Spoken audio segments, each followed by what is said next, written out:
place that set the standard for Vegas fitness. Then came Northwest, near Summerlin, sharing the Fit Club gym culture and vibes across Las Vegas.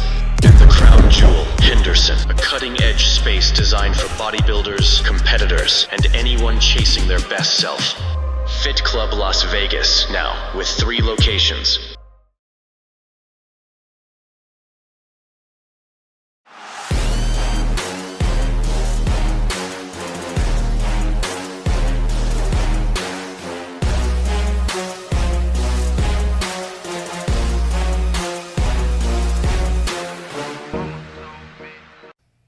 You know what I was going to say? I was going to say the GOAT's in the house, but GOAT is like someone that's like older. They call me the GOAT. The future GOAT. Yeah, the future GOAT. Because when we were talking about this and like, okay, how many records does he have? And it's like this, you know, Arnold's World's Strongest Man. Yeah. Like you just said you won another competition like recently. Yeah. How many guys recently have won multiple? Like I know Stoltman did, obviously Brian did, but Havthor didn't, Eddie Hall didn't. Like how many guys have won multiple in the last decade?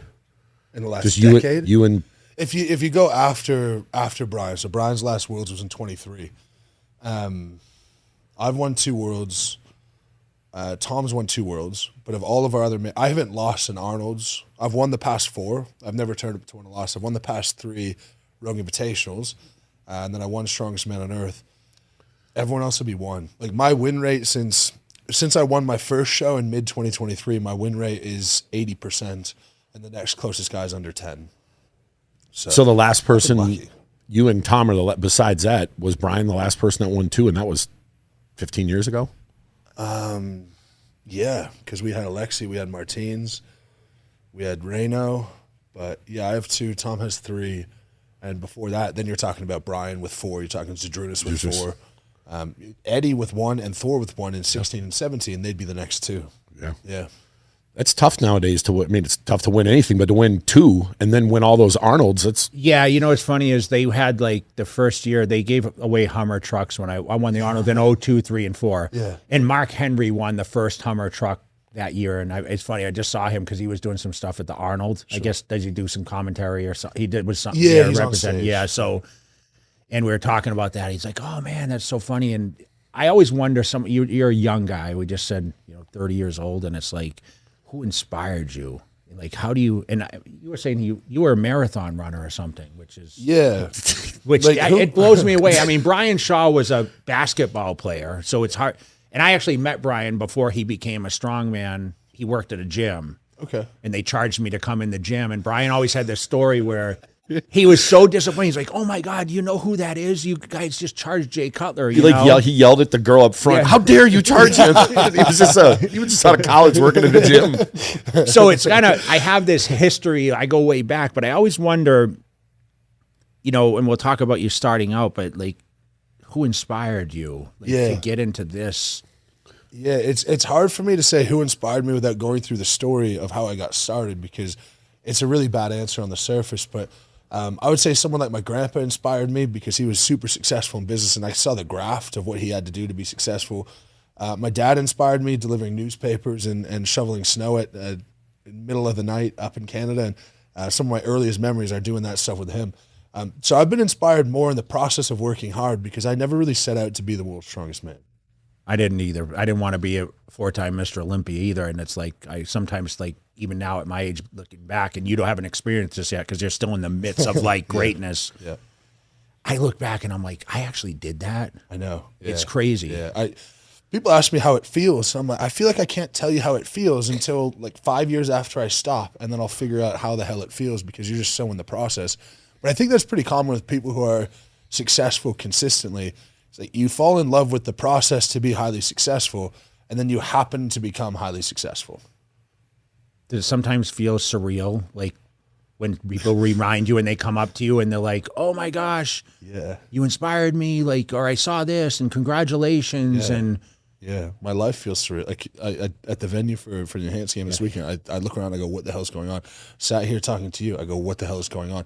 Like constantly, I'm like, right, okay, I guess this is happening at time and time and time.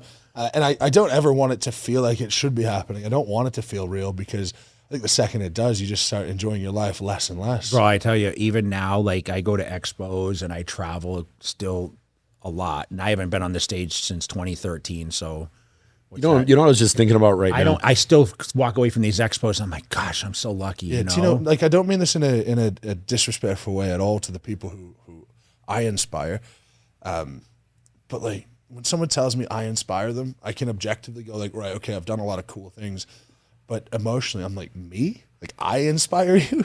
It's What's wrong with you? It's When someone says that, Because you know what, we wake up crazy. every day with a routine, and we have problems in our lives, and I think that in reality, like we're just the same as everyone else. You know, just And in fact, I would hazard the guess that we are, in our own heads, slightly worse than everyone else, because without the feeling of inadequacy, how are you going to keep pushing to do this thing that you don't have to do? You know what I was just thinking about sitting here? Like, if you win the Mr. Olympia, not everybody knows what that is. Or if someone becomes a CEO, not everyone. But if you say, I am the strongest man in the world, everybody knows what that is. You don't have to be, you just know. I've said there's two titles in the world that I think are just above everything else, in my opinion. And it's the fastest man in the world who wins the 100-meter dash. And it's the strongest man in the world who wins the world's strongest man. But what I do get sometimes, because I'm a big guy, but if you walk around, eventually you're going to see a bigger guy, a stronger guy, someone who looks like, probably not looks like Jay, but someone who is 300 pounds of muscle. And what I get from people who don't know that the world's strongest man is a thing, when I introduce myself that way, or someone else does, because of course I don't. You're modest. But I get a lot of like, oh, are you now? And I'm like, no, yeah. So it's a show and it's a sport, and I won. But yeah, it's crazy. And that bit where inspiring people, I think the greatest privilege is someone who's at a meet and greet. Oh, my brother wanted to be here so bad. Any chance he'd take a video, it would make his day. I'm like, we can make people's day doing something that easy and that simple. So simple for us. That's a privilege we can't take lightly. It's kind of funny though. I used to get these, you know, oh, you bodybuild? Oh, my 16-year-old nephew is your size, you know? And I was like sitting there, I'm like, holy shit. Like, That's a big kid. how much juice is he on, you know? But it's like, you know, people, do they say to you, oh yeah, my so-and-so does strongman competitions too. He won the whatever show. And you're like, because I know how you are. You're probably, because the friends around, I don't even bother telling anyone, like, try to explain to Mr. Olympia that half the time they think, oh, the Olympics, you know what I mean? It's just hard to explain. But when he said the world, you know, I'm the strongest man in the world, or strongest man on earth, or whatever you want to call it. Yeah. I mean, there's no like, really? Yeah. I get a lot of like, oh, my grandson, he deadlifts too. I'm like, yeah, like everyone Thinking kinda about does, that, man. when you think of the Olympics, think of all the events at the Olympics.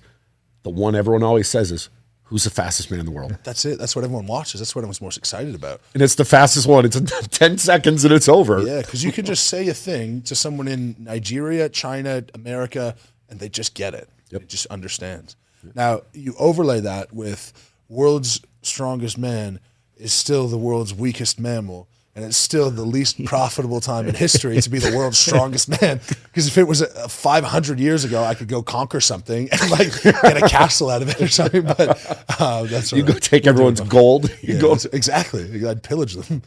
But you guys are living in an era now where, like, it's lucrative for, so like, this is your career. I mean, you're here for obviously the Enhanced Games, which is, you know, a big event happening. You told me the setup is absolutely crazy. Yeah. I mean, it's a pretty big event. We don't just fight insurance companies, we train for it. If you want results, get a lawyer that puts in the work. 107. Do you trust a lawyer that doesn't train? 102. Or a lawyer that quits when it gets tough. Pacific West Injury Law. We're built to win. Yeah, and there are these opportunities, and I think they're brought about by, of course, social media and brands having to get creative with how they promote things, and you can use us to promote things on social media, of course. But it is something that you can make a living, not something that you can make a living easily. I think we're kind of influencers cosplaying as athletes at the moment, but it's this incredible opportunity. I always put it in this way. If you told me that I could post my lifts on social media and I could have hundreds of thousands of target market customers paying attention to what I'm doing, do you know how much businesses would pay for those people's information, for the ability to contact them? And then whether you're using that for brand deals or using that for your own stuff, it's just an incredible opportunity to do more. something that some athletes understand, some athletes don't. But in terms of the direct revenue that you could make in doing well in strongman shows, it's always growing. I mean, as we had Dana White here and we talked about the slap fighting, right? It's so like engaging, right? You're just waiting for, it's like a hockey game where it's like the hockey players want to wait for the fights, or NASCAR, they want to see the crashes. And it's like, everyone's getting slapped across the face, and some like most of the people are getting knocked out, right? Yeah. I mean, it's similar. I mean, I look at strongman as like, dude, you're doing something extraordinary. It's engaging to watch. I used to watch as a kid on TV, and when it was, you know, on national television, but back then I don't think the guys made a lot of money for that. No, I mean, I don't think Mariusz Pudzianowski would be doing MMA in Poland at 55 if he made a lot of money doing that. Yeah. And you recognize it's off the back of those guys who did all of those smaller shows for next to nothing, just the love of the sport. That's how we're able to do what we do. And that's pretty cool. And I hope that when someone's making $1 million for winning World's Strongest Man, when I'm 50 or 60, then I'm as gracious as these guys are. But Will I it get to that probably won't be. Huh? I don't know. But these things, to me, these things will either grow or die. So I think if it's a thing, it's going to have to continue to grow. Yeah, when they had Franco Columbu was in the World's Strongest Man back in the day, and he's like a little short guy. And are there still guys like that compete in these events, or is it you have to have a certain amount of size to be able to do the lifts?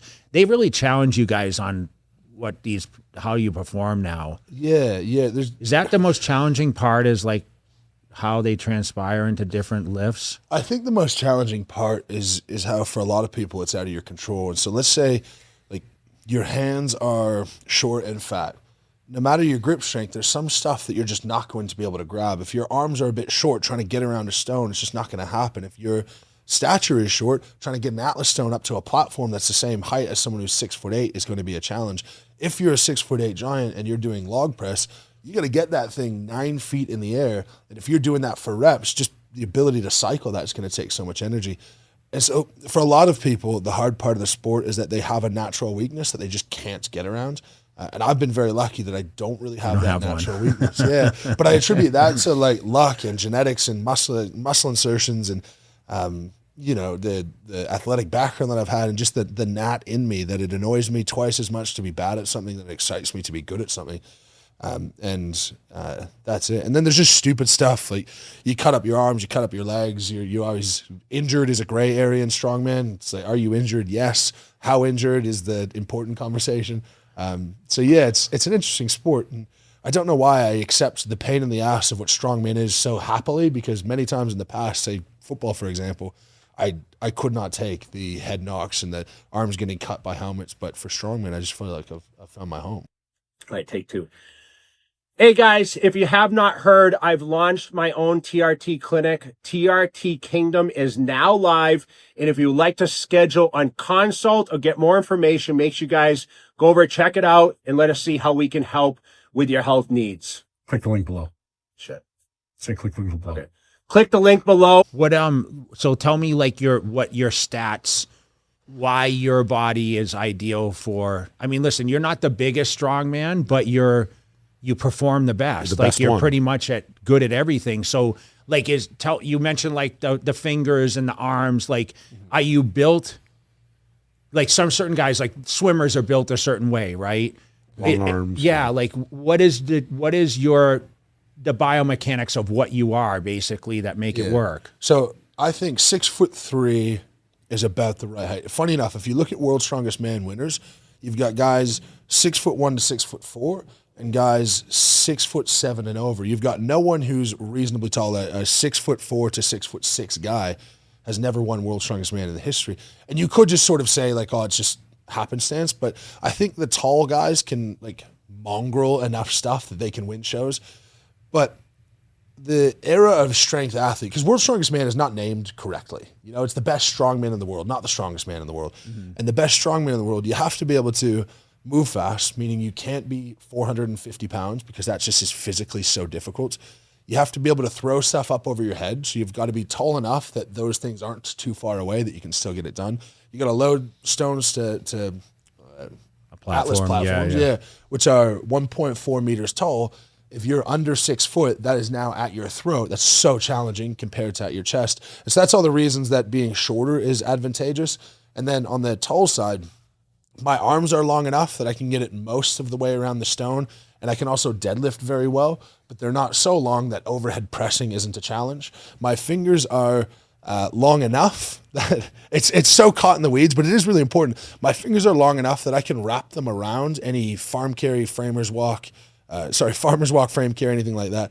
But they're not so long that when I'm grabbing something, it doesn't feel like I'm grabbing a finger, and it's not so small to try and grab. So even long hands can be a disadvantage.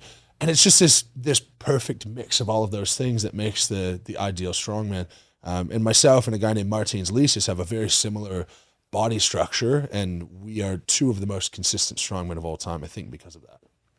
When did you figure this out what was the first thing that you went in the gym and either picked up or pressed or whatever else or did you just like have this mindset as like someone said to you, you should do this because of your genetics or whatnot? Like when did you figure it out? Well, I think the story's best told if I go back to like my athletic background and how I got started, because I figured it all out just by happenstance and doing different things. So growing up, I played every sport under the sun. Started like golf was the first thing that I could have potentially gone pro in. I gave that up. My bucket list, by the way, I'd love to learn how. Can you still golf right now? Yeah. You can? Yeah. Fuck, that'd be awesome. That's a YouTube video. Yeah. I want to learn. That's like the one thing I want to do. Like he's learning foreign language. Yeah. I want to golf, Yeah. Well, when I move to Vegas, we should go to Top Golf. That's pretty sick. I'll get you swinging. That's a great It's a great video. Yeah. World's Strongest Man versus Mr. Olympia golfing. Top golf. And after that, you're going to but go play mini it'll golf. Destroy me. He has a chance. I was learning on a simulator. I took some. My girl bought me lessons, but I suck. He said I did well for the first time, but He was just being nice. I just. You did well for your first time. I mean, was dude, like for what I was, I'm a lot smaller now, but everything's in the swing, right? And course. being loose and just.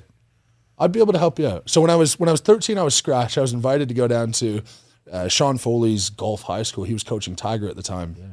I shot 6 under on 9 holes. I was invited to go to high school there. And my mom didn't explain what the magnitude of the opportunity was. She just asked if I wanted to go to high school in Florida. And I said, no, I want to go to high school with my friends. And so that was the end of golf.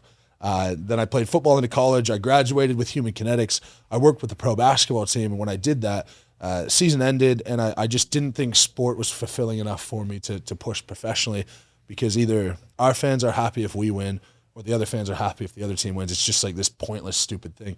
And then I decided to do exercise as medicine. That's what I did my master's degree in the University of Sydney in Australia. And when I decided that, I thought that the epitome of hypocrisy in the fitness world is someone who tells you what to do that they haven't done themselves. And I thought the best thing I could do is push all of these physical qualities to the extreme that I would ask of people who have chronic injuries and conditions, not because they need to go to the extreme, but because the only way I can say I understand how uncomfortable it is to get strong or to get fit or to lose weight is to do that to the extreme myself. And so I lost 100 pounds in 16 months. I stepped on stage and did men's physique at like 195. No fucking way. Yeah. Yeah. I'll get the picture. You gotta dig that up. We're going to find that picture. Yeah. Okay, this story gets even better now. Okay. So I lost 100 pounds. I did men's physique. I came 11th out of 12 at my local natural show. I'm like, great. I ticked the box of losing weight. Like I did it. And then the next thing was getting aerobically fit. So I started, first time my foot hit the pavement, I said, I'm running a marathon. And I ran 3 marathons reasonably well. My personal best was 3 hours, 24 minutes. After I was done with that, which I thought, I'm not going to push this much further. My knees were hurting. Strength sports were the next thing. So I entered powerlifting shows. It took me about 8 months to win the national title in Australia. Which was how old? Oh, what age? I would have been about 23. So young guy still. Relatively young, yeah. I won the national title in Australia, and powerlifting is just so boring. It's squat, bench press, and deadlift over and over. And there were some guys in the gym egging me on to start strongman. They said, you're too athletic and too tall to be a powerlifter. And so I started strongman. I didn't know much about it. I would have heard of Brian Shaw. I would have heard of Thor. And then I just started the local shows, enjoyed the process of getting stronger with the guys down there. And that was the start of it. But that's why my answer to who inspired you isn't a strongman, because I didn't even know it was a thing until I started. Yeah, it's funny because Stallone and Van Damme inspired me to be a bodybuilder. Right. These are actors. Yeah. I guess kind of like Bruce Willis in a way. Bruce Willis didn't have a physique, but he was like seemed the action. huge back then. Well, no, he just seemed like, you know, I mean, he was in movies with his shirt off. Like Die Hard was one of my favorite movies of all time. Yeah. But like Bloodsport and then Rocky IV, I was 12 when Rocky IV came out. Yeah. And I wasn't that impressed with Ivan Drago. I like Rocky was, I heard he was 154 pounds. Sure. So, and it's funny because I got to meet both these guys and tell them like, hey, you inspired me to get into bodybuilding, where you figure, you know, I saw Chris Dickerson, who was a former Mr. Olympia, and Bob Paris, he was like a very aesthetic, good looking guy. Like I followed his stuff, but like when I came in, Lee Haney was retiring, Dorian Yates was coming in. Sure. He was coming in as the champion. But I really looked at like those two actors that I'd say that's inspired me for Arnold too, of course. Sure. I mean, I saw Commando. Like, who hasn't seen Commando? And look at that. I thought he was so jacked. And now, like me being me, I'm like, God, he really wasn't that big then. You know what I mean? And like Twins, you thought he was huge in Twins, right? Course, because the calves were big and all that. What was and he, it was like 240? Yeah. 6'2"? Yeah. But I think it's an interesting lesson to pull from that, I think, for people listening, because if your goal when you started lifting weights was to be Mr. Olympia, at what point would you be so far away and making such slow progress, it's just pointless, I'm going to do something else? Yeah, and even when I started lifting weights as like a gap when I was 18, like Crossroad, like I was in college, and it was like 8 to 10 at night. The gym closed at 10, and I was like, man, this is like, I feel good in here. You know, it's not the stress of like, oh, you're 18, what are you supposed to do, right? I mean, I was going to school, I had a family business that wanted me that. And for me, like I lost myself in the weights. And to this day, I can honestly tell you, I train 7 days a week. I exercise now, so I don't call it bodybuilding, but it's the best outlet ever. Yeah. You know, I'm sure you feel the same way. Like when you lock in and... Well, it's a bummer actually, because you're right. It is like the best reprieve. But for me, every time I go in the gym, what I do means something to how I can provide for my family, what could happen in a show. And so you can't get away from the sort of anxiety. And that was the worst part for me of taking this from a hobby to a profession. And to carry that story through, I did 2 local shows, I did 2 state shows, and then COVID happened. So largely everything was shut down. So off of Instagram videos, I got invited to World's Strongest Man. I was going to give it up and start doing triathlons in Canada and open my clinic and all that. Then I got invited to Worlds, and I'm like, well, I might as well go do this thing. And then it just snowballed. Tell me how that comes about. So you're posting on Instagram or Facebook? Yeah, Instagram. And like you get a message from who? So there's a guy who covers strongman named Julian Howard. Okay. And he is friends with Colin Bryce. Colin Bryce runs Giants Live and has influence over World's Strongest Man invites. And so I spoke to Julian Howard, and then he found me. He came about me. He's posting videos about me. He told Colin about me. And then that's just what happened. And was there a specific video he saw or just multiple? The one video that really blew me up was when I deadlifted 475 kilos, 1,050. And for a non-pro to do that, at that time, it was Eddie Hole's 500 kilo and me at 475. So it was the second heaviest deadlift of all time before anyone had even heard of me. And then, you know, deadlift wasn't even my best event. So then I was doing 1,000-pound yoke runs. I was doing 200 kilo, 440 pound overhead presses.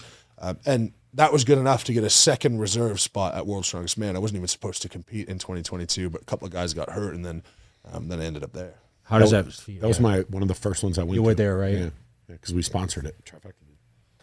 Sacramento. Yeah. And I remember you were like, out of the blue, they're like, who's this guy? Like, just doing so well, he's leading. And they're like, I don't know, he's a rookie. Yeah. It was such a blessing though to come up so fast, because when you come up fast, you've got no frame of reference of how things are supposed to go and where you're supposed to finish and where you should put yourself in the pecking order. I was talking to the director of World's Strongest Man, and I just asked him what he was looking forward to most over the weekend. And he looks me dead in the eye and he goes, to find out if you're full of shit. I'm like, what do you mean? And he's like, you're posting all this stuff that guys can't do. And like, either the weights are fake or you're a fucking animal. And I'm like, I knew my weights weren't fake. And so I'm like, okay. He asked how I thought I'd do in my group. And I was in Brian's group and he had won 13 years in a row. And I said, yeah, I think I'll win. He said, well, let's say you come second. I said, no, I'm going to win. He says, how are you going to win?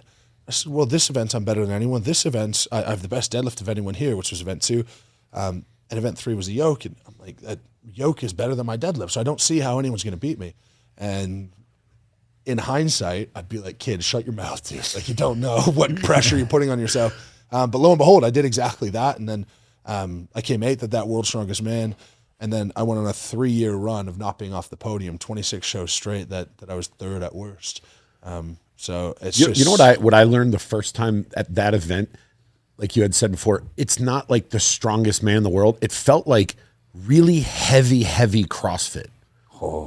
I know it's going to sound a certain way. No, but I mean, you have to be athletic. You can't just be a big, strong guy. He's comfortable because of your background, dude. No. Men's physique. No. Marathons, you know. No, you have to be a legit athlete.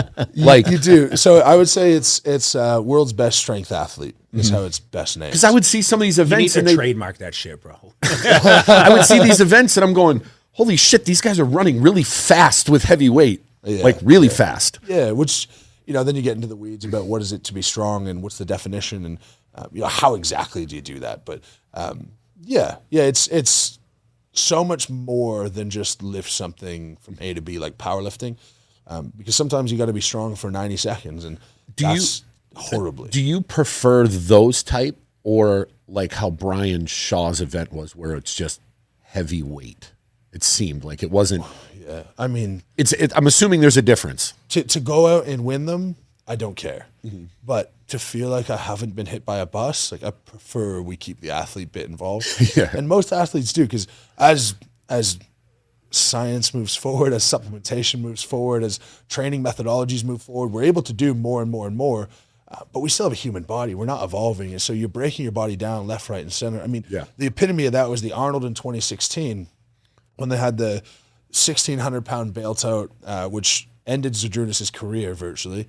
Half of the field was out on that. Then they did a 460-pound log press for reps. Everything was max, and the whole field got hurt. And yes, we can do it, but we could test the exact same thing by scaling that back 300 pounds and racing with it instead of injuring each other. Let me ask you this: when you're on that platform, you see like these, what you perform in the gym. Does it make a huge difference when the pressure's on like that? Because I stood on the biggest stages, but I did it time and time again, and kind of experience says it all. So is there a huge difference when there's a crowd there and the pressure's on from when you're at home in a comfortable atmosphere and you got the fucking music cranking up and you're just... Yeah. At first, yes, it did make a big difference. And for me, in a positive way, I always perform better in comp than in the gym. But as I've gone forward, like you said, it gets less exciting, it gets less novel.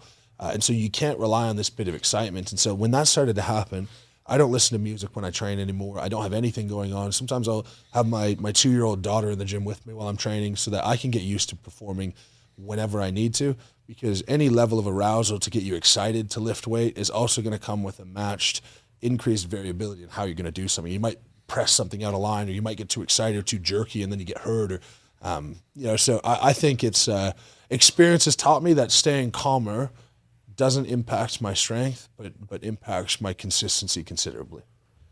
And talk about the background. So you have a lot of knowledge of how the body functions, right? Yeah. Does that play any part in your success in your methodology of what you kind of do? Yeah. And I have a coach, and we work on my program together. He writes what I need to do, and we, at this point in my career, collaborate on it a fair amount. But some of the biggest things are, when I feel pain, I understand what the pain is before I need to go get it assessed or anything. So you can have back pain that's not a concern. You can have a back pain that means you need to stop immediately. And those feelings and knowing that in the moment is super useful, because I can push into pain because I know what kind of pain the pain is. An elbow tendonitis is going to be elbow tendonitis even if you flare it up. A bicep tendon that gets sore is a bicep tendon that will rip off if you try to be hardcore. I've done it, yeah. Yeah, and so I think that's been the biggest useful piece. And then understanding the process of how does increasing strength actually work from a cellular level, from a hormonal level, from a neurotransmitter level. Understanding that then lets you respect the process of getting strong a little bit more. And respecting the process and not getting too eager, I think that's helped a tremendous amount and helped me enjoy the process twice as much. Are you progressively getting better every year at this point? No, it depends on the metric. So if you were to have me in static movements, I'm getting better every year. But I feel like I'm getting less athletic as time goes on, and those things seem to be sort of balancing each other out. So I've been equally good at the sport for a couple of years now. And I think, to be honest, I think I've got too heavy. I think I need to lose a bit of weight to get some athleticism back. I think I could be just as strong, a little bit lighter. But that's why I love strongman, because you can win a show in a lot of different ways. And I think if I gained a little bit of speed back, a little bit of power back, and I could do that with a little bit less pain and recover better, then I think there's another level to where I can go in the sport. Can I ask you this? I know you have questions, but so when you say that, how does a guy that, you have to have a certain amount of, I'm going to say, oomph of your body to perform. Yeah.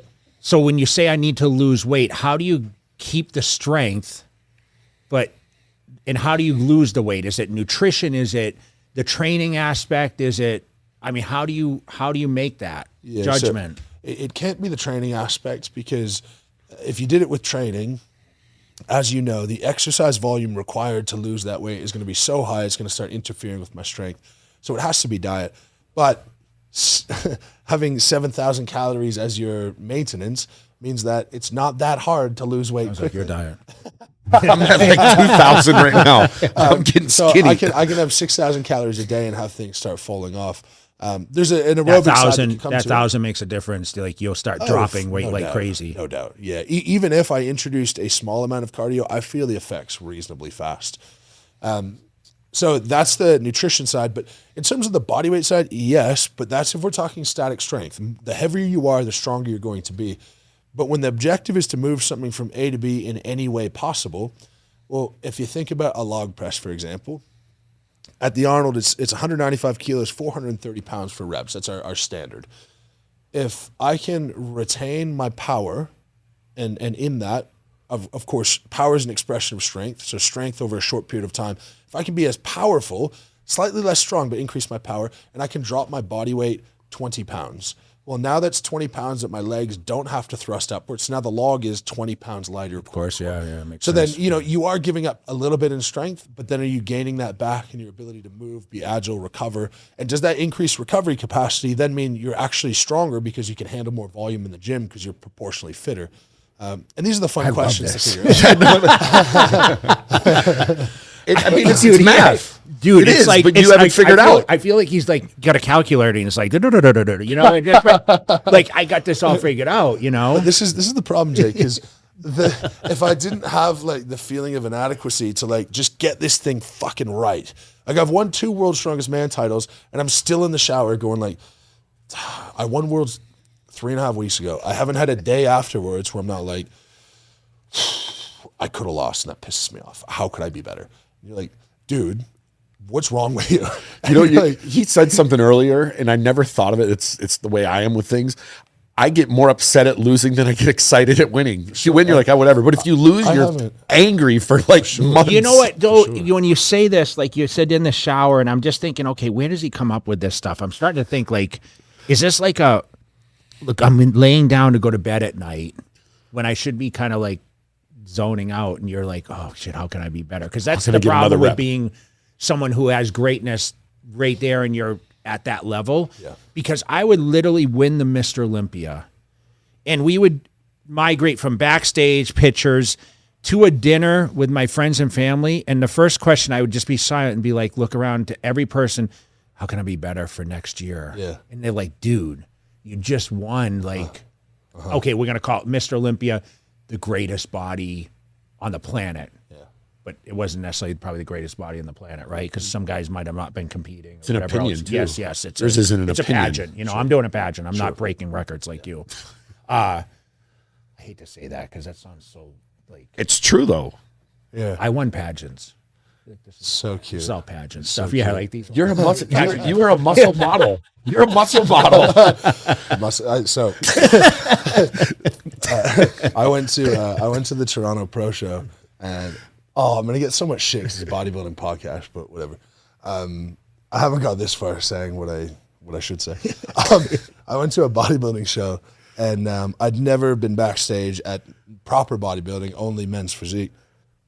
And so I'm back there to hand out the pro trophy for who gets their pro card.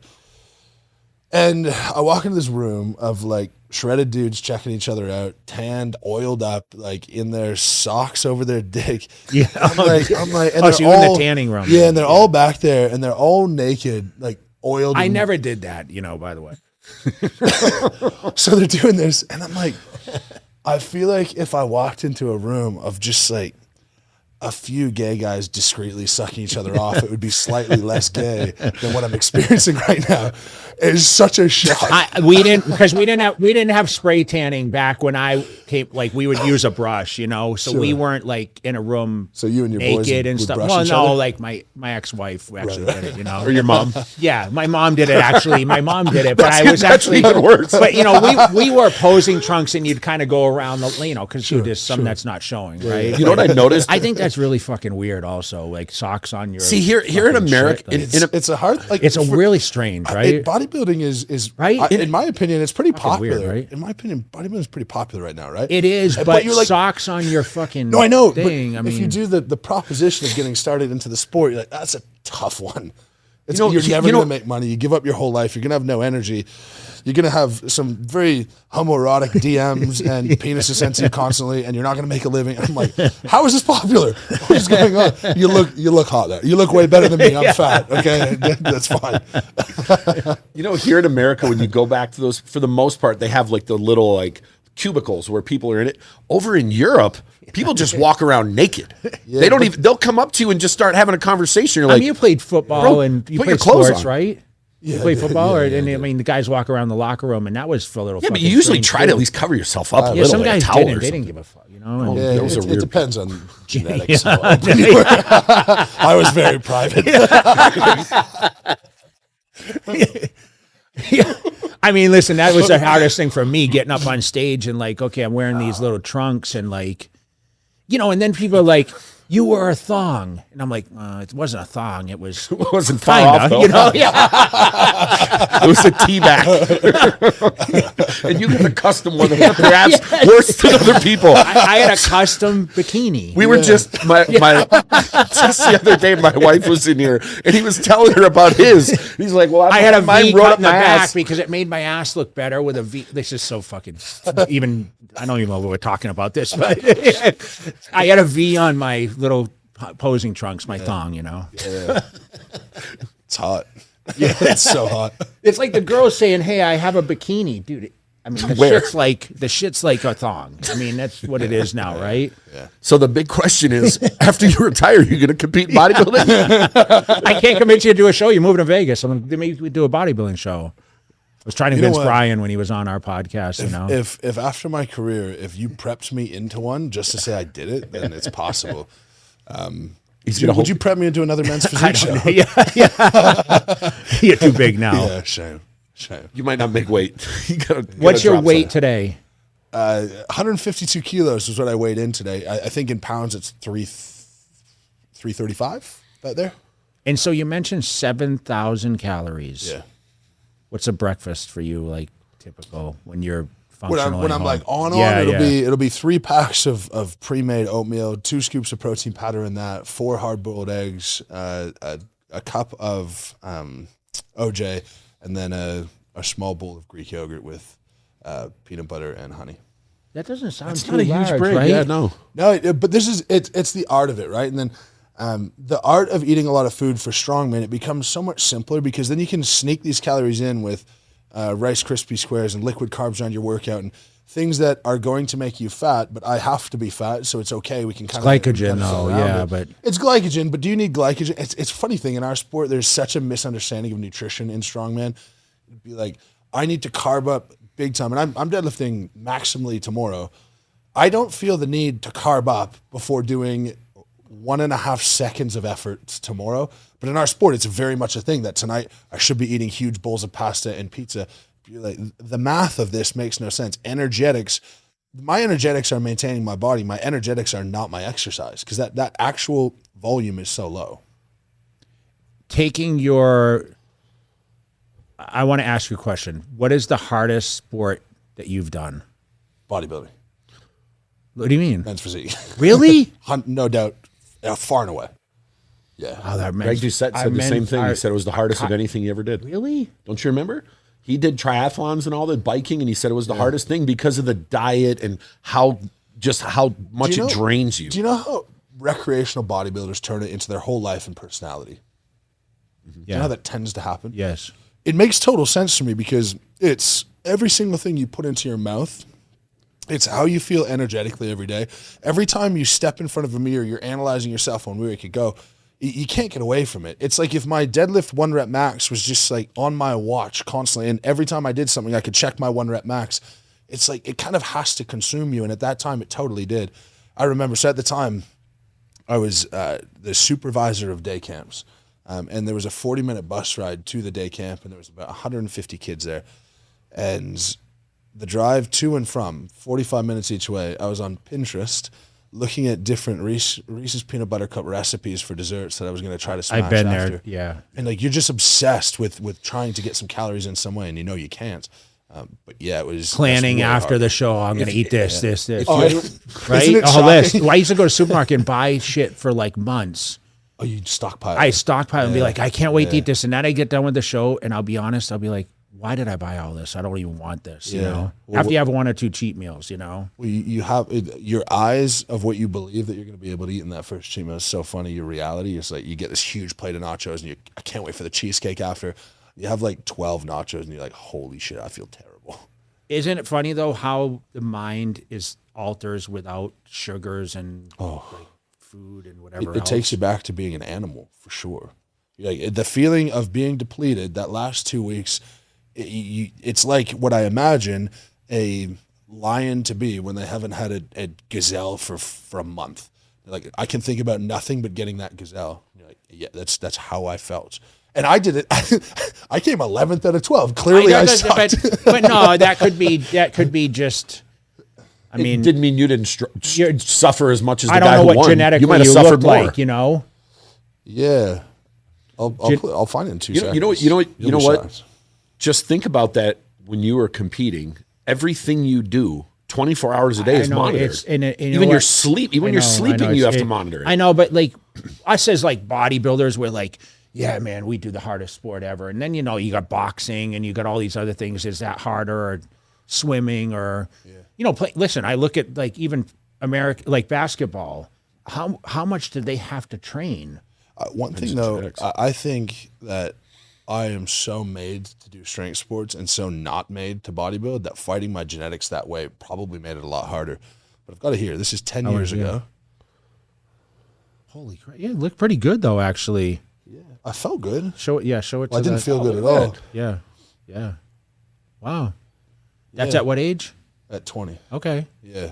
That pretty almost jacked. looks. If you put those two next to you, you'd think someone put it through a filter. Yeah. You would, Yeah. because they'd be like, no way, that's the same guy. Did you think you looked really good though? I mean, were people like, No, I felt fat.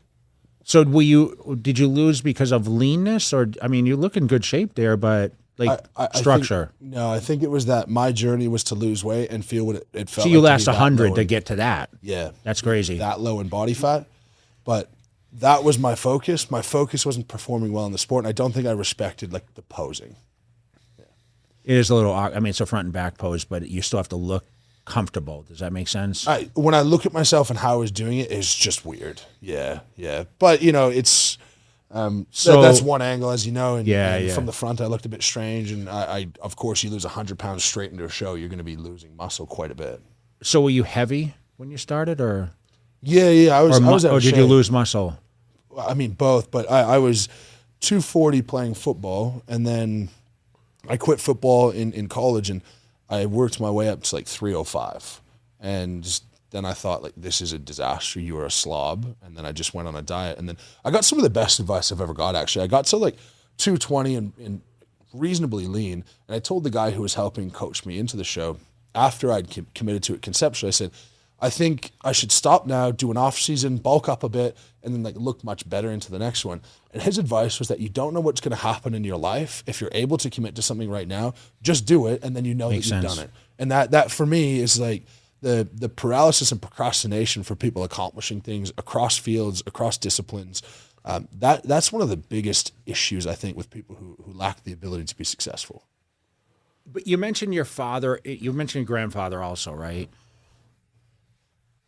Talk about that, being around those people. How did it give you a work ethic? Did it give you a drive? Did it give you knowledge? What do you think Because I know, I'm going to tell you, like, my background was concrete, my family business. Sure. I started at 11.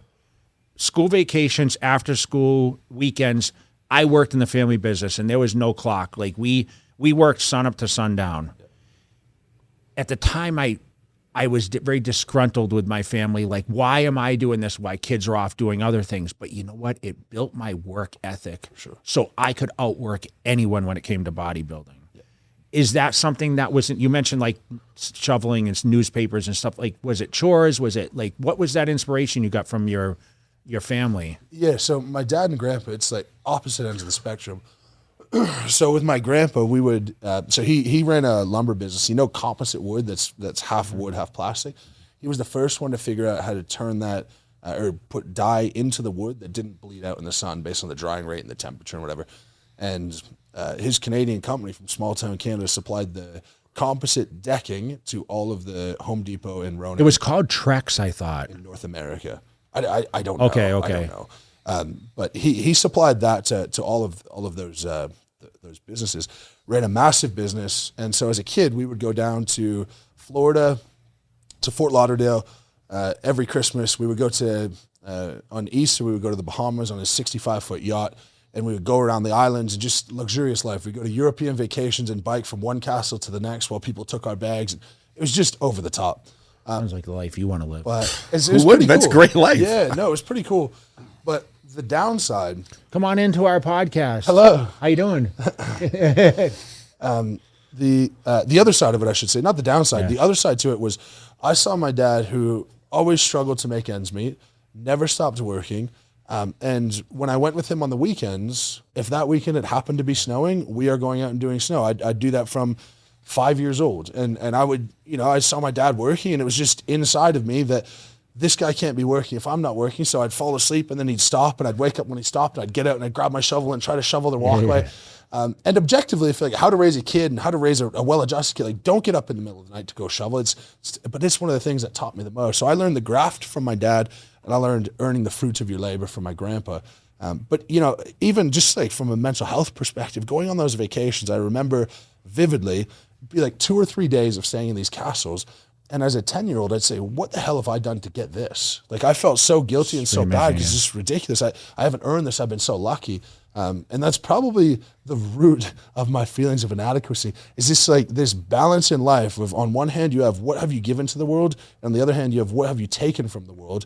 And for me, I've been given so much that the taken from the world bucket is so fucking full that I'm like, how can I possibly ever give back enough to make up for that? And then I enter strongman. I'm like, this is cool. This is like, you cannot possibly buy your way into success. And then you happen to be genetically the most gifted person of all time, and you're winning all the shows and benefit more than anyone. Like, just Jesus Christ. You want to struggle at something. Someone punish me. Well, you're going to do a bodybuilding show. I'm trying to convince him to be a bodybuilder again, Like I shot, okay, so he's going to teach me how to golf, though. My wife has entered the room, and I was shooting content with creators today, and half of them are guys who are funny and whatnot, and half of them are girls who are hot. And I asked her how she liked it. She's like, oh, a bit strange. It's not my thing. And like the girls don't need to be wearing so little clothes and stuff. And I'm like, you really don't like that, eh? And she said, well, how would you feel if a bunch of guys, shirtless and six-packs, were trying to talk to me? I'm like, what the fuck's so good about a six-pack? Yeah. What's the deal, dude? Settle down. You got one. It's just hidden. It is. He's been on he's been on a weight journey right now. Uh-huh. How much have you lost? You look smaller than when I've ever seen you, for sure. I'm usually like 285. I'm 235 right now. Wow. So he's on a life mission now to be, and he's not eating bad. Look, I'm 47, anymore. And there's no need for me to be big that size anymore. Yeah. And I've gotten to the point now where I don't want to eat. Do you know what he just told you? You're not as fat as the last time I saw you. Exactly. He said no, but it's just I don't want to eat anything. I don't want to go out to eat. I want to eat, because if I eat something off a little bit, my stomach hurts. I feel like shit, and I just want to feel. Do you have an iron stomach? Like, can you pretty much eat anything? Pretty much. I could. Not anymore. Yeah, no, he has to be to eat as much as he's eating. Yeah, it just doesn't like. Nothing bothers me. I'll get diarrhea sometimes, but do you drink a lot of your calories too? Like, you mentioned, you said like drinks and stuff like that while you train or whatever, right? Yeah, so I'll have liquid carbs like in my shake while I train. I'll have a pretty dense smoothie after I train as well. But I don't know, man. Like everyone always asks me this, and it's perplexing to them. And it almost feels like I'm lying that I say I eat that much, but the proof is in the pudding or the lack of a six pack or being clinically obese. You know, I'm getting it in somehow, and it feels untrue. Like people who work with me, they say like you don't eat near as much as I thought you would. And I think people have this impression of you in your off season. I ate 6,000 calories a day. 400 pounds. But when when you had that big bucket of food in front of you and you're like looking up and your gut's spilling over, that is like what people think that I should be doing all day. I ate almost 1,000 grams of carbs a day That's and what about I'm at, 350 grams of protein a day. That's exactly what I'm at. That's what I ate. Yeah. And I was 290, 300 at 5'9". How clean was that? I mean, I tried to eat chicken. That was rice and chicken and oatmeal and egg white. I ate 30 egg whites for breakfast. Yeah, it's absolutely insane. And that plate was like, you can imagine, I used to crack the eggs because that was before pasteurized eggs. Sure. And I used to, when I grew up in Massachusetts, I used to buy like a whole cow at a time. So I'd go to the butcher and the cow would be hanging, and I had freezers, and I had like a chicken freezer and like a beef freezer. Cool. And I would take out like 4 pounds a day. I had it separated in bags, and I would just take them out and thaw them out. Yeah. And I would prep my food every single day, and that's how I did it. But that's when the meat was really great quality growing up, like where I grew up. And, you know, I was literally going to a butcher, like a farm where they just, you know, slaughter everything there. Where did you grow up? Massachusetts, like central area. Yeah, okay, right. We had my brother still raises cattle these days, and but really rural area. Can you send us a cow? I know. I wish I could. Everyone always asks me that. They're like, hey man, that's like, at least you know where it came when from. I talk about that now, like people, it's so funny because full circle. I mentioned this in the magazines, and people didn't think much of it back then, but now with social media, like they talk about it all the time. It's like, oh, Jay used to buy a whole cow at a time, and I buy 30 dozen eggs at a time, and I literally would have. Some days I ate 140 egg whites a day because it's actually a really good source of protein, right? Of course. Well, but it depends on how you're measuring that. It's a really good source in terms of once it's in your body, but getting it in your body is terrible. I know. Well, people drink them now, right? Pasteurized. Yeah, but if they're pasteurized and perfect, it's so easy. Yeah. I drink a cup and a half every morning and a cup and a half before bed. I would love your opinion on this. So, you know how the hormone-free, cage-free, free-range, grass-fed, do you think it makes any difference at all? No, I don't. Yeah, me neither. No, and you know, I worked with a nutritionist. Like you said, you have a nutrition guy. So Chris Aceto, who's very well known in the fitness space, he lived about 2 hours from me where I grew up. And he became my nutritionist at 18, luckily at 18 and a half. I started training on my 18th birthday, and I met him at 18 and a half. And he put a diet together with 6 meals a day. I put it on my refrigerator, and I followed it literally. I was so dedicated and so driven to like make progress that I did not deviate from what he put on that piece of paper all 6 meals. Never switched the order, anything. Yep. So, and he had this whole idea of like calories in, calories out kind of thing. And he said, listen, so when he wrote my programs, he did in the beginning write like what kinds of foods, but once I got acclimated with all that, he believed that it was like he would put like 50p and 75C, meaning 50 protein, 75 carbs. And he didn't care how you got it. If you drank it, whatever, he said, as long as you're getting the macros or whatever else, I don't care how you do it. Because it's just, I just need to, like a baseline.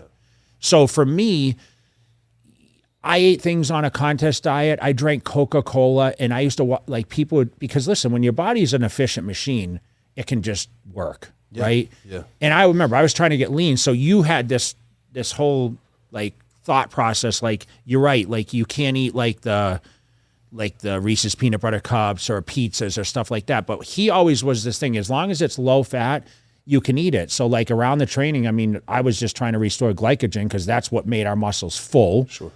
It was a visual thing. It wasn't like a performance thing. So I didn't care if I went in the gym and bench pressed 400, 300, 250, as long as I got to the end goal, which was to get a crazy pump and feel like, okay, I'm accomplished.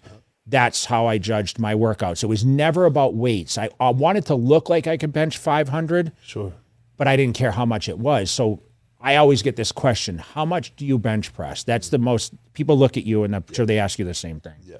It's like asking a basketball player, like, do you play basketball? You know what I mean? I never really maxed to that point. You know, I always say 550 for 2 because I remember kind of toying around with that. At 19, like I squatted 700 for 1 rep. Yeah. But I never did it again because I started making money, and it's like now you have the pressure, just like you mentioned, like this is for my family, right? Yeah, and I mean, in your case, like one tweak of a muscle, like if you have a little cave, cosmetic, in your chest, you're done. I mean, that was the biggest fear. So I got away from flat bench pressing. I always tell everyone, hey, stay away from it. Once you develop a certain amount of muscle tissue, I feel that because of cosmetically, like the more dense the muscle is, the more at risk it is to tear, right? I think and obviously you get muscle bound, like you mentioned your movement, like you can be more agile if you're a little lighter weight. Think about how big you get. But I think with the restriction, because as you get more muscle, you get a little more restricted. Every bodybuilder tears their pec. And I had a lot of tissue work. And that's one thing I wanted to ask you, like, what are you doing on the outside to maintain your body's health? Meaning, There's so much to unpack in what you just said. What do you think? I want to backtrack a little bit. Do you agree or disagree? So a muscle that is more dense tends to tear more often. I think a muscle that has, like, say you develop, like, you have a chest, you know what I mean? I watch these young kids go in the gym and they bench press, right? Yeah. I think as you get more muscle tissue, the muscle, it has more tendency to have more places where there could be a tear because it's so dense. Okay. So are you saying the same thing, that really, as the capacity of the muscle goes up, naturally you're going to tend to injure it more? I think so. Yeah, sure. I'm a totally with you larger there. muscle, right? But here's something that Because there's more confuses me. fibers to I hear you. stimulate. And to stimulate them, you have to Yes. use more weight and greater intensity, and eventually something's got to give. And dude, like there was no any dumbbell I could use in a gym. I brought in 200s and I could do those. I mean, I was shoulder pressing 170s. You become supernatural strong, right? For sure. Obviously, with barbells, it's a little different, but I was told and under the impression that the bench press is the worst exercise you can do for your shoulder joint. Is it right or wrong? Wrong. Okay, why? Because the force about a joint is the weights times the perpendicular distance. And so if we can go perpendicular distance in the bench press, we're drawing a vertical line from the shoulder to the elbow, which is the line of action. What is going to create the highest multiple of that? When we do, say, a fly, if you do a heavy fly, you're now multiplying the weight from your shoulder joint out Makes to sense, your wrist. Now, the weight is proportionally lighter and you have accessory muscles working, but I think you also run into the issue of people who are low-skill bench pressers. You don't see many high-skill bench pressers tearing their pec. And the way the bodybuilders do it, your philosophy, and I mean, I can't tell you what your philosophy is, but I imagine stretching the muscle and contracting the muscle is highly important. So if you're doing the bench press for your pec, you're now thinking stretch the pec, contract the pec. Where people are really good at bench press, their elbows are tucked and they think sink triceps into lats. And so But they're using their triceps. Yes, they use. So this is the thing. Your whole, like, okay, I'm trying to isolate a muscle. So as a bodybuilder, because this is aesthetically like you're trying to be perfect and all muscled, and take out the triceps and take out the shoulders and take out the back muscles, which you know better than I do because I don't know a technique of bench press. I just know you guys are going from A to B, right? Yeah. And frankly, I'm we trying don't to go bench either. to stimulation and pump and like all these things. And I think, like you said, what if you have one side that's weaker than the other? Isn't that going to cause like a muscle to tear also possibly? Possibly.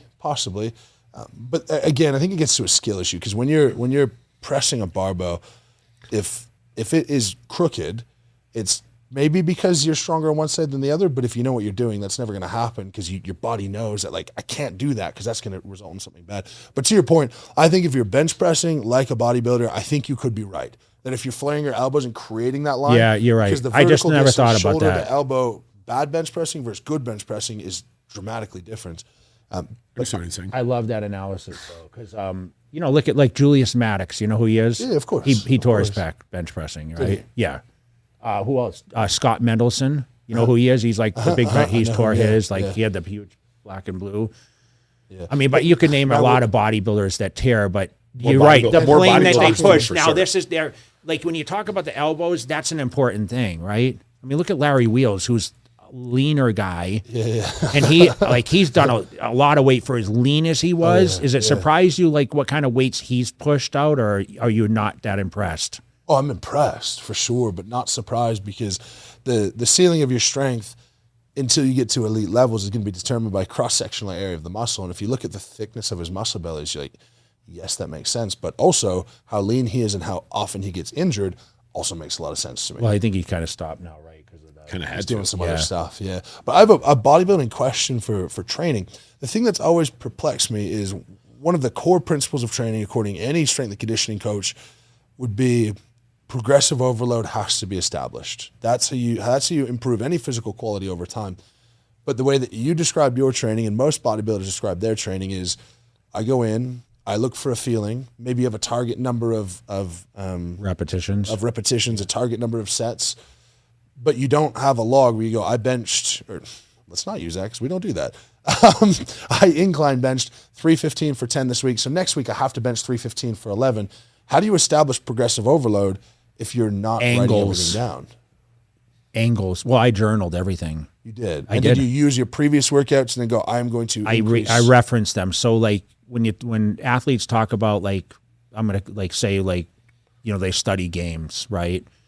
I literally studied, okay, I did this last time and I felt this, you know, and listen, we were very limited on what we have. Like, that's why like the machinery today, there's a lot of different machinery where I was like how to manipulate with free weights and what was most reactive for me. So I would study and I would work with angles and body positions and like whether even where my head movement was for certain exercises. And even like foot plate, like we talk about legs, like I was known as like the quad guy, right? And that was genetics, a lot of it. But I squatted on a 2x4. It worked really well for me. Like I had literally brought a 2x4. Because it developed my teardrops and my frontal thighs. That's why I think the hack squat to developed sweep is still one of the better exercises. But squatting with your heels elevated worked the best for me for frontal thighs. And I feel like a lot of people, that's why like Ronnie Coleman, he did a lot of front squats where I felt it triggered because he didn't have really superior legs when he started, but he was able to get that crazy sweep. That's everyone's goal when you become a bodybuilder. You want that density, right? Phil Heath did the same, right? So it was a lot of manipulation of foot placements, head movements, like you talked about elbows. So would you say in your benches. squat, for example, you would squat a weight and then you'd make a mental note or a note in your journal, that weight felt pretty good. Next week, I'm going to just inch my feet in slightly and stay more vertical. Yes, and I always, but I always knew my limitations where, you know, you get up to 500, 600, like you start getting up to those weights and you're like, okay, what's the risk to reward in this? Of course. Because then you just work with more reps, or you manipulate foot placements or elevation, or I tried to keep my feet closer together. It worked best for my legs. That way it hit more of the outer, because it's all illusion, right? You're just trying to create this silhouette on stage where under progressive overload, right, constantly, like you do reach a plateau though. And a lot of variables came in. If I started traveling week to week, if I was away on the weekend, I'd lose 10 pounds on the weekend. You talked about the strength coming down. I had to really get the diet back into play the 2 or 3 days after traveling, because that's how we made our financially. We weren't winning big money then. We were getting paid on guest appearances and all our merch sales and that kind of stuff. So literally I would travel. How many weekends a year did I travel? Like 40 weekends a year. It's mad.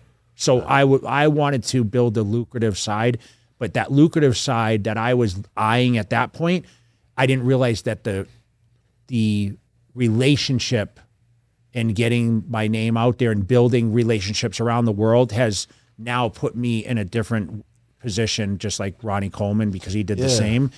The relationships built the success for me, because I was able to transition to social media from a magazine person. But one unique thing about bodybuilding is it's such a worldwide recognized thing. Like every country we go to, we are recognized, because there's less of the American sports here, like basketball, football, baseball. A lot of those sports, there's not there. They don't exist, right? It's cricket or soccer or whatever else, right?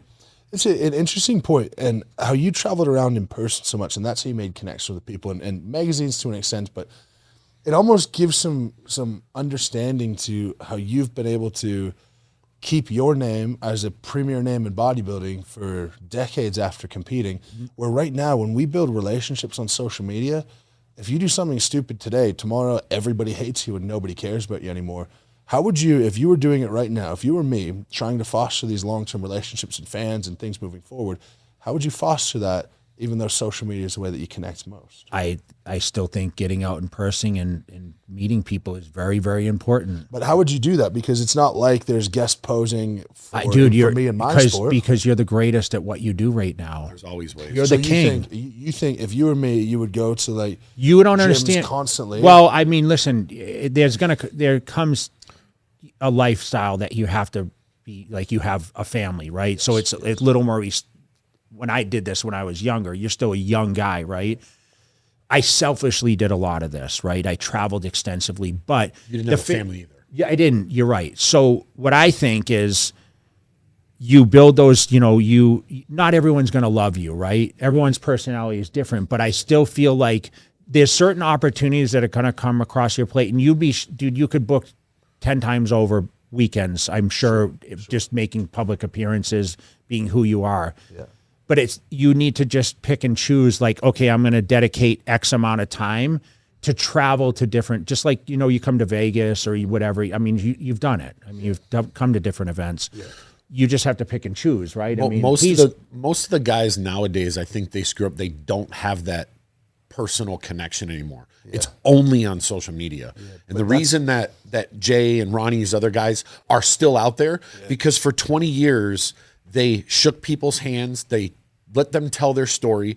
And 10, 15 years down the road, people remember that. Where nowadays, people, like, I'll reach out to people and say, hey, so-and-so wants you to come to this event. They're like, I don't want to leave my house. Well, you know what? It's hard, and I've never thought of it before. But it's hard because we're incentivized to do stuff online. But that has no longevity at all. Yeah. Where when you do stuff in person, I suppose you can make that impact a lot more. But every time, like I have to go to Italy next week. It's my 5th European trip in 4 months. Sure.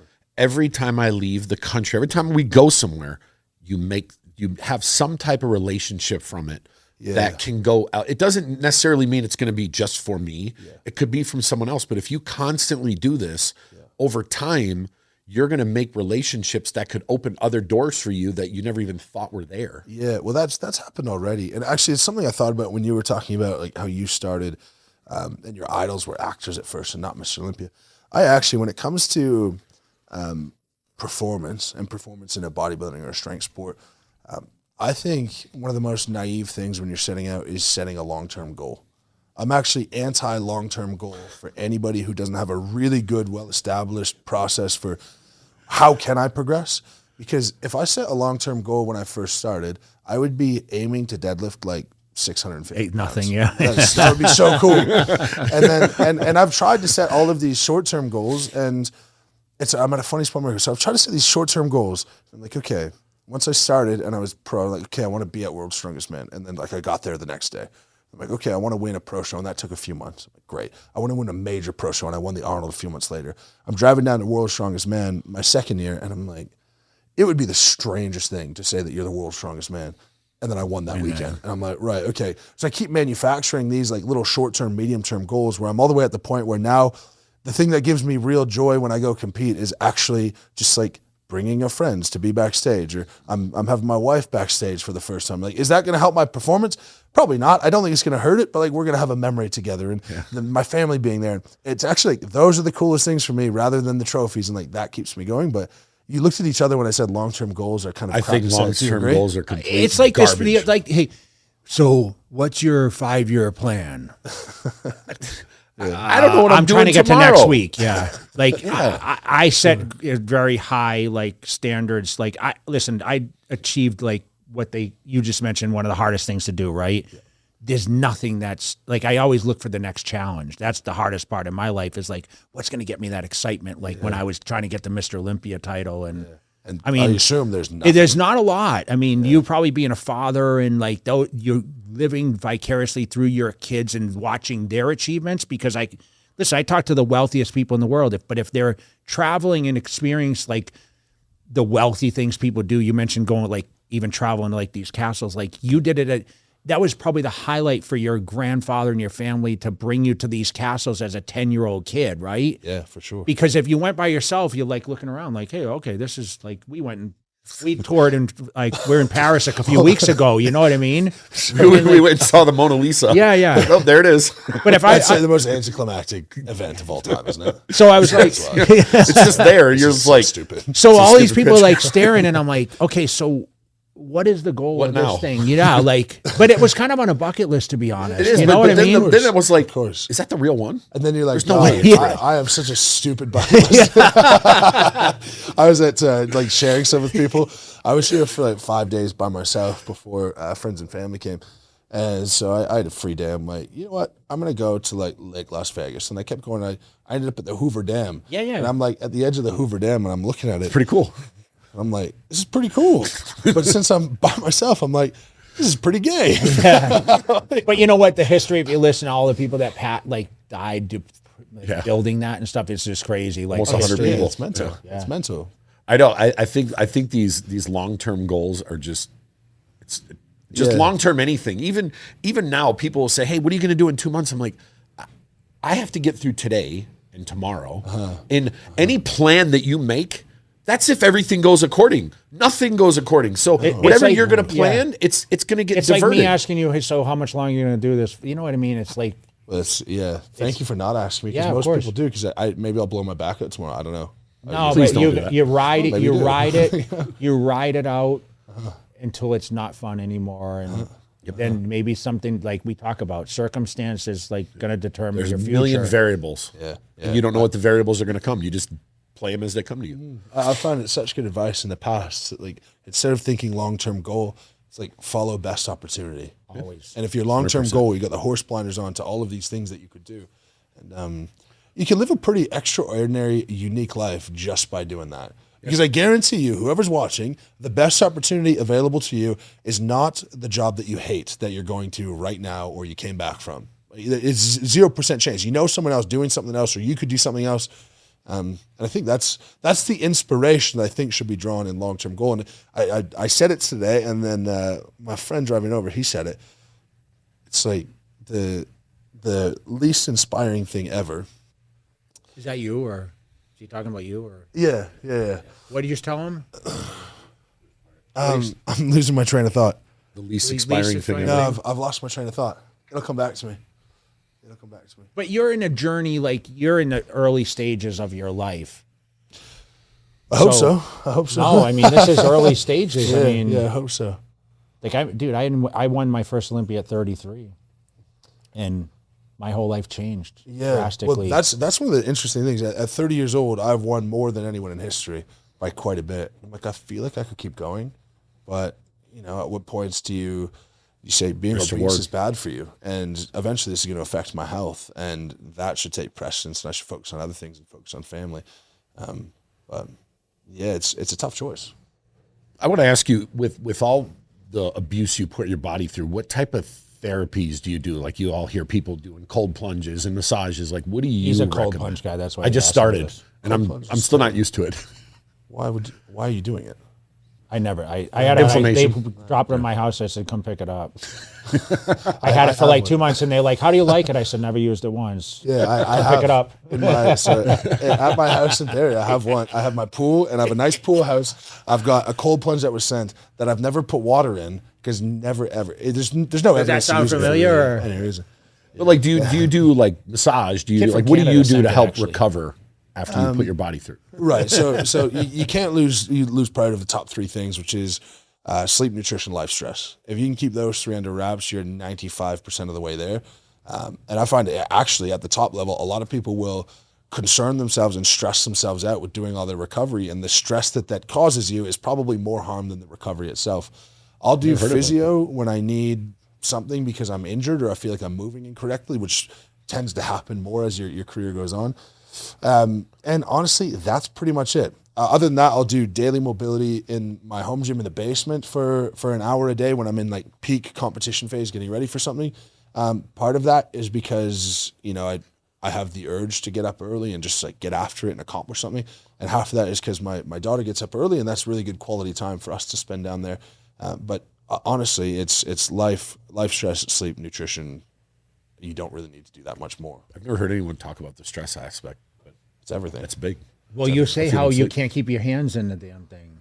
No, the cold. Yeah, no. I started doing the cold plunges. Try it. I do it for like He 2 thinks minutes. it's going to make him smarter. Have you ever tried? It's not going to make me smart. It's a cognitive. You know, they say cognitive. It's like taking creatine for cognitive reasons, and all these studies now. I think like the best argument for cold plunge is like the hardest part of your day is out of the way, and the rest of the day feels easier. I sleep But good also- afterwards. But also, have you tried punching yourself in the face for a few minutes? I should 'Cause try. that could then be the hardest part of your day. It's like it's so you sleep well afterwards. The evidence for sleeping well after it could be accomplished by a reasonably cool shower. And you sleep well because one of the signals of sleep is dropping your body temperature a couple of degrees. Yeah. And that's why you should sleep in a cool Dude, you room. need to be a life coach when you. You should. Do you want to be my first client? Dude, you should Wait be a till you life hear me. coach. You'd Be be because- surprised. surprised. my Hey, rates. you Right? ever seen these life coaches? How much money they make? Some are making like a couple But, million a month. Who the fuck thinks they're an expert on how to live I your mean, life? There's a lot of people who pay it. I know, it's insane. It's insane. Imagine having the money to afford a life coach and also thinking hiring a life coach is a necessity. It's like the old George Carlin because motivation. you analyze everything. Yeah. Every movement you do, you analyze. I'm in a as prison. how it's. Jay, I wake up in the morning, I'm like, bro, I wish I was normal. And then like I'm constantly So your reminded brain that I'm just is not. like going right. Yeah, a lot. And it's I know, caused me a 'cause lot of good and a When lot I of was harm. this, I was like, not, and even now it's like more in business, but like I'm always just thinking. Like we get on the phone sometimes and we're like, hey, what do you think about this? Like, oh my god, like, there's slow down. always opportunities. You just have to look at what opportunity Yeah. makes the most sense. Yeah, like Shit comes- I get shit from the people who work for me because they're like, you use ChatGPT more than anyone I've ever met, and not for like work stuff. For like, as soon as I don't know something, and I'm like, I gotta know. And so Isn't it ChatGPT amazing, figured it though? out, and then it's incredible. Yeah, of absolutely course, yeah. incredible. Yeah, like people will talk about like, do you know how much dumber people are going to be because of AI? But that question is about the same question as when they started printing books. Like, do you know how much stupider you're going to be for reading books and not going and talking to people about this stuff? And yeah, crazy times, eh? Crazy times. Oh, You need to use ChatGPT. you do. Angie uses it whenever but I get sick doesn't of know how to listening use to it. it. I get sick. No, because I'm like, I just ask Google's the same shit now. Yeah, I I think, just pretty Google it. much, yeah. It pops Or up their own YouTube it. versions. You can learn anything from YouTube. Oh, for I watch sure. YouTube all day. I have it sure. streaming on one of my monitors. Just different stuff. Doesn't What do matter you watch? what it is. You can learn. From. Doesn't matter? No. What do you watch? I watch everything from financial to political to world affairs because I travel around the world a lot. Okay. So I always want to know what's going on around the world. Sure. World's best strength athlete. He watches. Yeah, my contest. No, I've watched all kinds. I've seen it. Trademark. You know, I was even going to say like one of the more memorable moments that I've had as strongman was Brian's last show, and I was standing right on the end. Would you mind calling that my victory? It was your victory. It was his last show. But you stopped at the top, and I was right there, and you stopped. Oh, at the you're very saying end. Strongest Man on Earth. Yes. Apologies. Yes. I did Yes. lose that one. Yes. But that You show. did what? I lost that. It was the most hostile. Imagine this. This is fucking horrible. Well, it was actually pretty cool. So we go to Colorado, Strongest Man on Earth 2024. Brian's last strongman competition is his show that he's Yeah, I remember. Yeah, he's yeah. promoted. And we're in Colorado in his hometown. And from about event 2, him and I are miles ahead of everyone. And so every single person in the stadium is cheering against me. As event after event, Brian and I walk out together. And I'm like, after that, nothing has been hard. Because I'm like, I don't even know if I want to win. These people are going to hate me so much if I don't. But yeah, that was a cool moment. So at the end, we're doing power stairs. And I got to a point where I knew I either have to win this event. And if I can't, I'm not going to win the show. And we were miles ahead of everyone else. And so I realized I stumbled a couple of times. I'm not going to win the event. So I just gave it up to stand at the top so that Brian could make his way up. And I could Yeah, he just congratulate stood at the him top on- and stopped and just started clapping. So then Brian barely got it up at the very end, but it was like a respect thing. Yeah. But that was like It's a cool one of my moment. more It's a memorable cool moments. moment. Yeah, I mean, and just like I can say that Brian's like last accomplishments in his last show was getting the best of me, and I shared that moment at the top of his last event. And for someone who's such an icon in strength sports, it's pretty cool. Last question I want to ask you is, which title has meant the most to you so far? Or they all have a different meaning? They just mean different things each time. I'll give a real answer. Let me just think. Is it the first? Because people always ask me, is it my first Mr. Olympia, or I lost the title and came back to win it and change history books that way? So this year when I won the 09 Olympia, like that's when I did this quad stomp thing. It was kind of legendary. Yeah. So I had two like pivotal moments, but also, I guess. Arnold's. Win 3 Arnold's.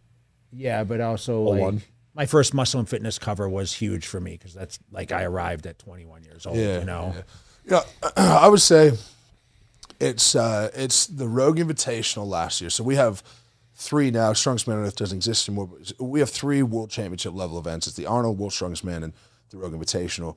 And when I tell you I was not off the podium for 3 years, that was broken up by last year. I came 7th at a show in Europe. My head was all over the place. My life was all over the place. My knees were fucked. My back was fucked. I had to go down to Panama to get stem cells. I had to do a lot of work personally to get family life back in order. And at that point, every single video was about how I am done and I can't win anymore, and that's the end of my career. And a lot of people cheering against me, a lot of people not wanting me to do well. And then my first show back was the Rogue Invitational, a World Championship event to us.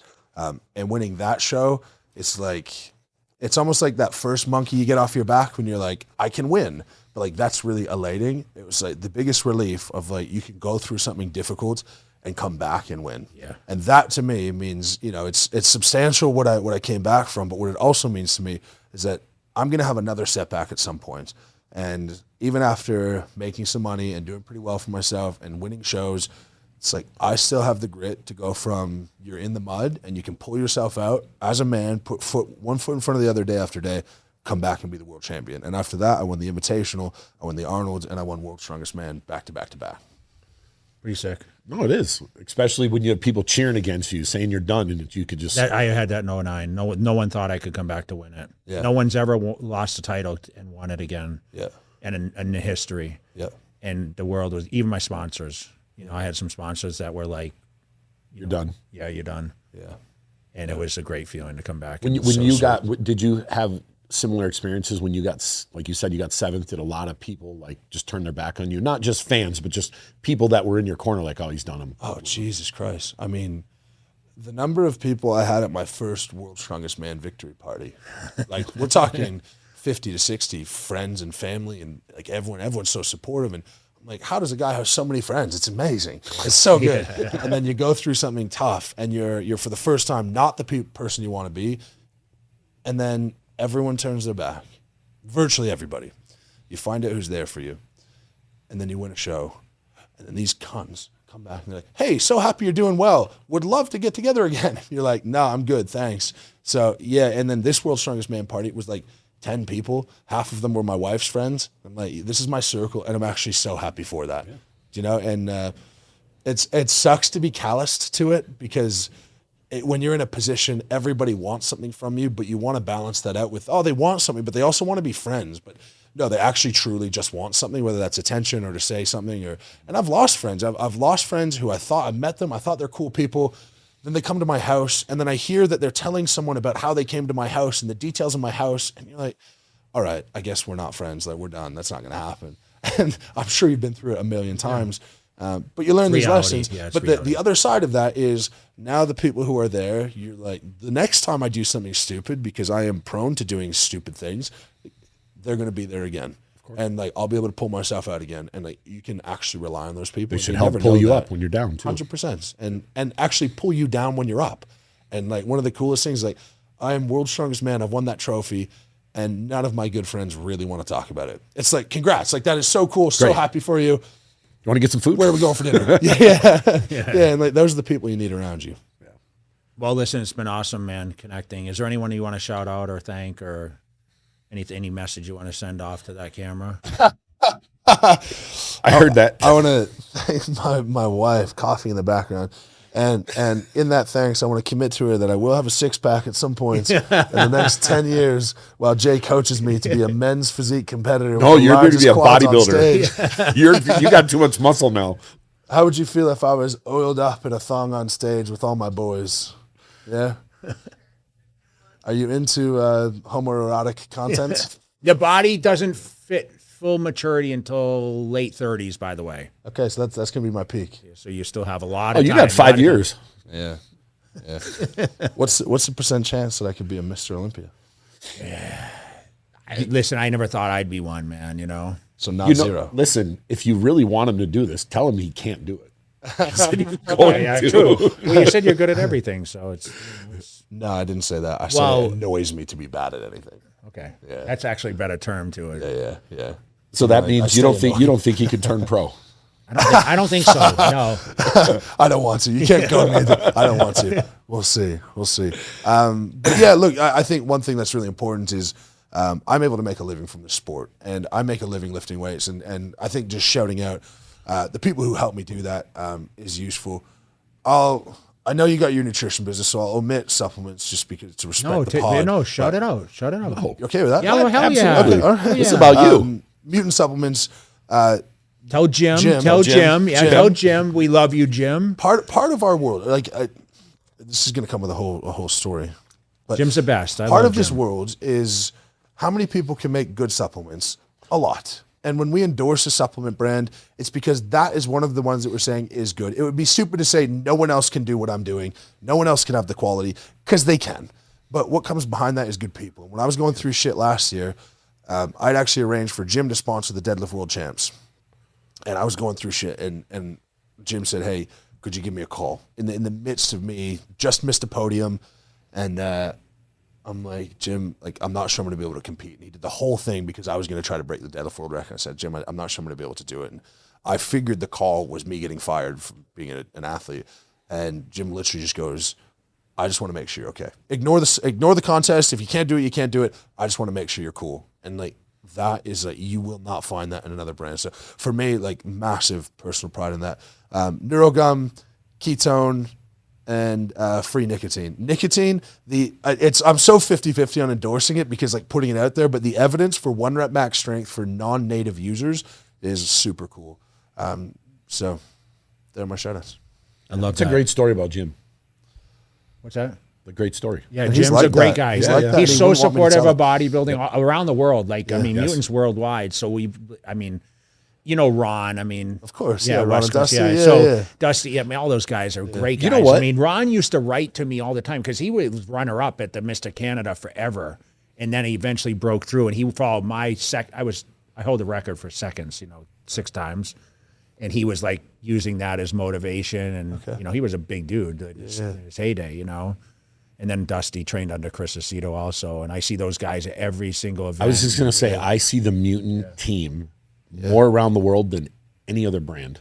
Any other brand. I do at least 10 appearances where I never don't see somebody. Jim always has the best shoes at the it's on stage. The cool thing about Mutants is find me another brand that brings out the same people more year after year. Yeah. When you're one of the people, you're one of the people. And He's got little Sean Clarita on there, man. Little Sean Clarita? Yeah. Andreas Schott, who still hasn't Have came you on seen here. him when he started? You, Sean? Do you see how small he was when he started? It's 140 pounds his first show. Really? It was a super. And he had I think it was a division just for him. He was so tiny. And now look at him. Yeah. I mean, shout out Sean for beating Sergio. Sergio's on the was team there. with you now. He's I on know, the, I know. I was at that show And I just say in that- Reno. And I just Sergio say got that to third. remind Sergio that he got beat by someone under 200 pounds. Yeah, it's good. He lives local here, so you're going to run into him at some I know. point. Yeah. You know what the funniest part about that show was? He actually said, if I had lost to Sean Collider, I would retire. I know. He said it before the show. And it's like, he told us that at a Mutants dinner when we were over Oh, in okay. the UK. Yeah. Yeah. So, never forget. Well, listen, man, we wish you the best, and we thank you for your time. I know it's and crunch now you're a time for local. you, so. Well, soon. So I'm a we'll see you local. around more. Let us know if you want to see us go to Top Golf. And I'll get behind Jay and show him how to swing. Fortunately, we got to show it on social media, so we're going to see how What? bad We're this gonna- is. Absolutely. If you look bad, we're going to make double reels with it. Yeah. All right, man. We'll keep crushing it. We Okay. appreciate you. Cheers.